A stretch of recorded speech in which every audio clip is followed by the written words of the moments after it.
Una tempesta non è solo un evento meteorologico, a volte è l'inizio di una storia inaspettata, un velo che nasconde la speranza. Ciao, sono Rossana e oggi ti racconterò la storia di Sara e Mia, una madre e sua figlia, il cui cammino è stato illuminato dalla sensibilità e determinazione di un uomo.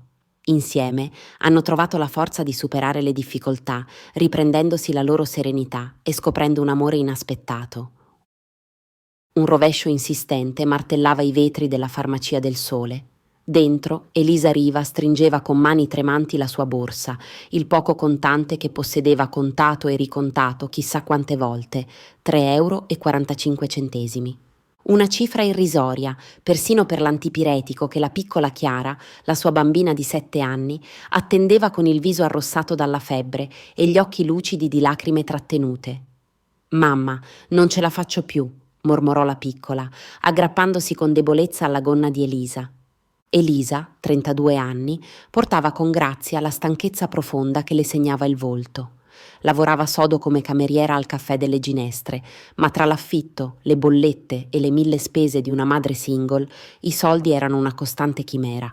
Avvicinandosi al bancone, con un filo di voce, si rivolse al dottor Ferrara, un farmacista sulla sessantina, con occhiali appannati.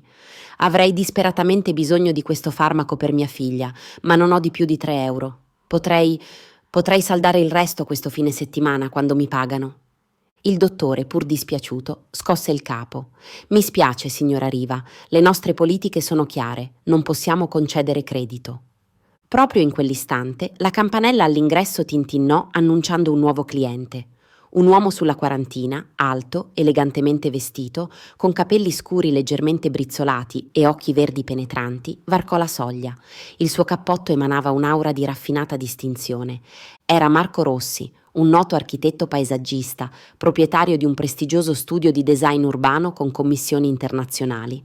Marco, senza farsi notare, percepì immediatamente la tensione nell'aria, la madre in affanno, la bambina sofferente, l'imbarazzo quasi palpabile.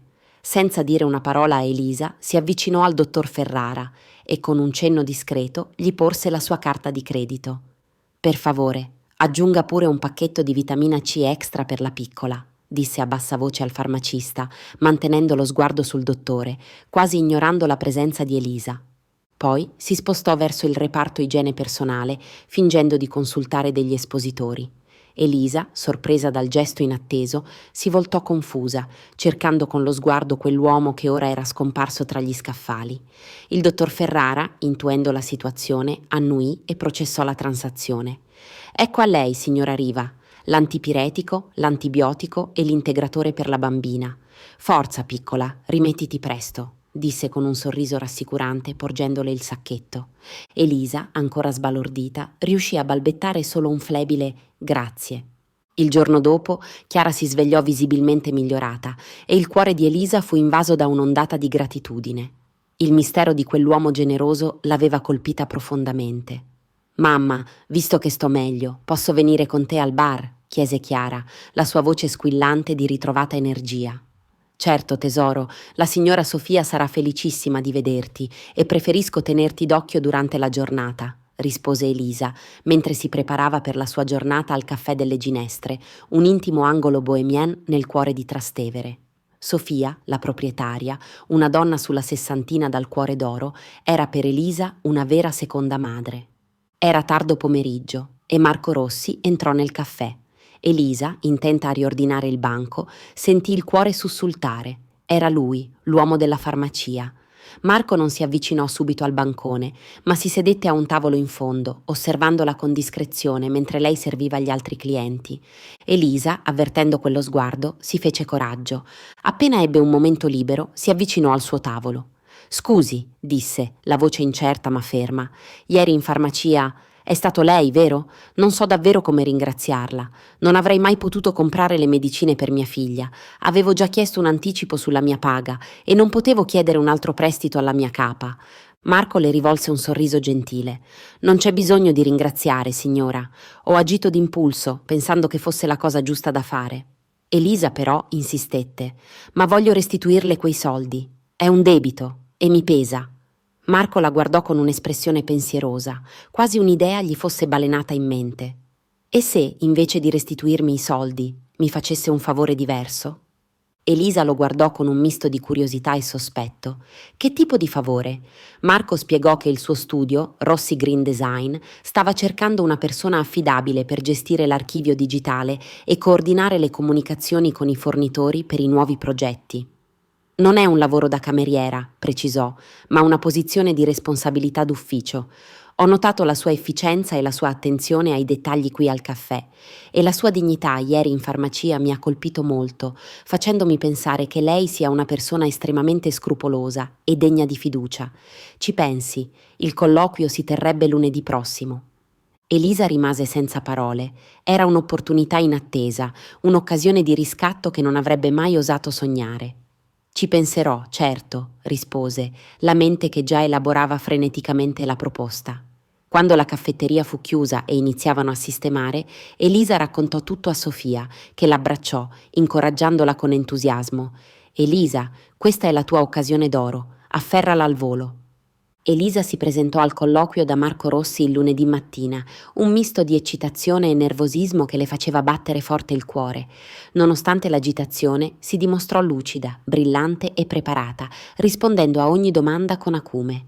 Marco rimase profondamente colpito non solo dalle sue capacità professionali, ma anche dalla sua innata dignità e dalla sua determinazione. Il giorno seguente, senza esitazione, le offrì il posto. Elisa accettò, gli occhi lucidi di commozione, sentendo che la sua vita stava per prendere una nuova direzione. La vita di Elisa e Chiara cambiò radicalmente. Elisa si immerse nel nuovo lavoro con incredibile dedizione, imparando rapidamente. Marco, inizialmente, mantenne una distanza professionale, ma non poté fare a meno di notare la crescente sicurezza di Elisa, la sua intelligenza acuta e l'incredibile empatia che dimostrava nel gestire le relazioni con colleghi e fornitori. Si ritrovò a provare un'ammirazione crescente per lei, che andava ben oltre il semplice rapporto lavorativo. Ogni tanto Chiara veniva in ufficio dopo la scuola e Marco la accoglieva con una dolcezza inaspettata. Giocavano insieme, disegnavano sul pavimento dell'ufficio e Chiara aveva iniziato spontaneamente a chiamarlo affettuosamente zio Marco. Marco, che dopo una cocente delusione amorosa anni prima non aveva mai più pensato al matrimonio o ai figli, sentiva un calore inatteso nel cuore ogni volta che vedeva Chiara correre verso di lui, un senso di pienezza mai provato prima. Un pomeriggio, mentre Chiara era immersa nei suoi disegni nel suo ufficio, gli disse con l'ingenuità disarmante tipica dei bambini: «Mamma dice che sei molto bravo con le piante e che hai un cuore gentile, zio Marco». Marco sorrise, profondamente toccato da quelle parole genuine. «E tu cosa ne pensi, Chiara?» «Penso che i soldi sono importanti, ma le persone gentili come te sono più importanti di tanti alberi», rispose Chiara, concentrandosi nuovamente sui suoi pastelli colorati. Quella sera, mentre tornava a casa, Marco si rese conto con chiarezza che i suoi sentimenti per Elisa andavano ormai ben oltre la semplice stima professionale o l'amicizia. Era amore. Passarono alcuni mesi. La collaborazione professionale tra Elisa e Marco si era trasformata in un'amicizia profonda e una crescente complicità. Le loro conversazioni si facevano sempre più personali, le risate più frequenti e sincere. Elisa ammirava la sua intelligenza brillante, la sua integrità morale e soprattutto la sua inaspettata e tenera dolcezza. Un giorno, mentre lavoravano fino a tardi su un progetto importante, immersi in un silenzio confortevole, Marco le confidò una sua profonda ferita, una precedente relazione fallita, che lo aveva lasciato con il cuore a pezzi e la fiducia nell'amore completamente distrutta. «Credevo che il successo e la carriera fossero tutto nella vita», ammise, la voce bassa, «ma poi mi sono sentito così vuoto. Mi mancava qualcosa di vero, di profondo, un senso». Elisa, a sua volta, trovò il coraggio di parlare del padre di Chiara, del dolore bruciante dell'abbandono. «È incredibilmente difficile fidarsi di nuovo», confessò, un velo di tristezza nei suoi occhi, «specialmente quando c'è di mezzo una bambina innocente. Chiara è la mia unica priorità assoluta. Non potrei sopportare di vederla soffrire ancora, per nessun motivo al mondo». Marco sentì una fitta di rabbia verso quell'uomo irresponsabile, ma allo stesso tempo una crescente e inequivocabile determinazione a dimostrare a Elisa che l'amore vero esiste, che può curare ogni ferita e portare una felicità duratura. Una sera, dopo aver accompagnato Elisa e Chiara a casa, con Chiara già immersa nel sonno, Marco indugiò sulla soglia dell'appartamento. Il silenzio tra loro era carico di tensione, di emozioni inespresse che quasi si potevano toccare. Elisa, disse, la voce un po' roca dall'emozione, non riesco più a nasconderlo, non posso. Mi sono innamorato di te e di Chiara. Siete diventate una parte essenziale e insostituibile della mia vita. Elisa sentì il cuore esploderle nel petto, un'ondata di gioia e paura insieme. Marco, anch'io sento qualcosa di così forte per te, qualcosa che mi spaventa. Tu sei in un mondo così diverso dal mio, così distante, così irraggiungibile.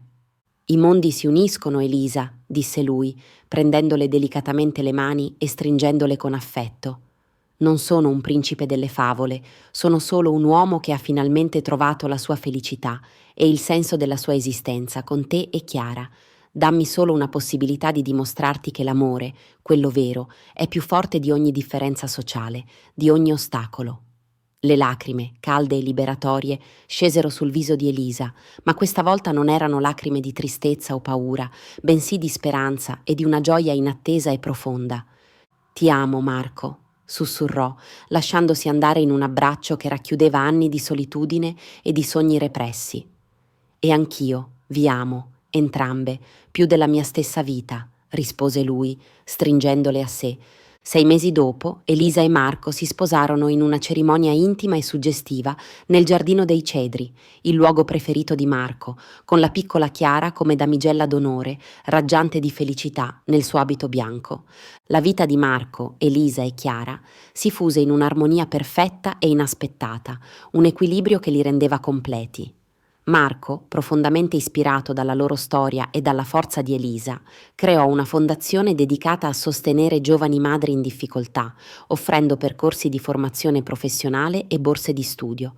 Inoltre, sviluppò un innovativo programma di giardini terapeutici per ospedali pediatrici, portando bellezza e serenità nei luoghi di cura.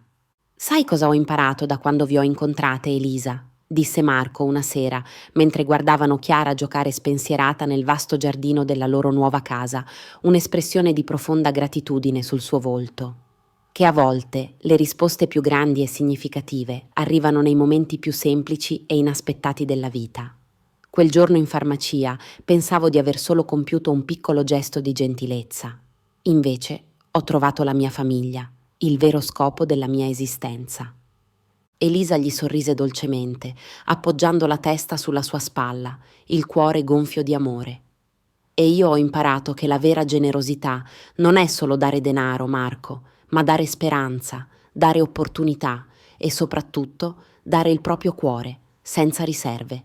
E il tuo cuore è il più grande tesoro che potessi mai desiderare, è la mia più grande ricchezza. In lontananza, Chiara rideva felice, finalmente con la famiglia completa e serena che aveva sempre sognato, nata dall'incontro fortuito di due anime destinate a incrociarsi sotto una pioggia battente, in una piccola farmacia di quartiere.